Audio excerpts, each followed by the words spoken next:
زي ما نتخدعش في شركة فيك عاملة بروفايل مش عاملة بيج، وزي لينكدين موفر لنا فكرة اننا نعرف يعني ايه official page، تقدر تديفرنشيت ما بين الفيك and الاوفيشال بيجز بتاعت الشركات. ايه شكل البروفايل بتاعك انت اصلا، البيرسونال بروفايل.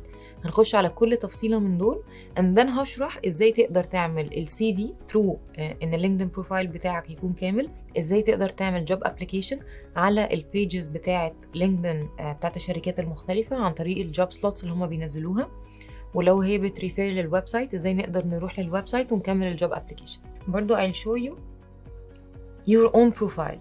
يعني ايه بروفايل؟ لينكدين بيدينا two options، البروفايل والبيجز. انا هستعين ببيج خارجيه من بره مصر، شركه اسمها زالاندو. زالاندو شركه من الشركات الجلوبال او موجوده في الريجن بتاع يوروب ويوكي، هي اي كوميرس كومباني بتشتغل في الفاشن اند ريتيل. دي البيج بتاعتهم.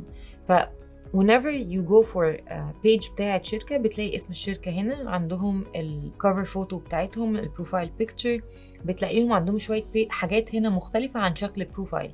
يعني أنا بروفايلي هنا بروفايل اسمي، تقدر تعمل لي اد، تلاقي الشخص يقدر يتعمل له اد وكده. pages بتكون مختلفة، ما فيهاش that you can add، you don't add them، you just follow. عندك هنا زرار الفولو، وعندك الويب سايت بتاعهم، فتقدر تتأكد من الويب سايت ان دي شركة بجد.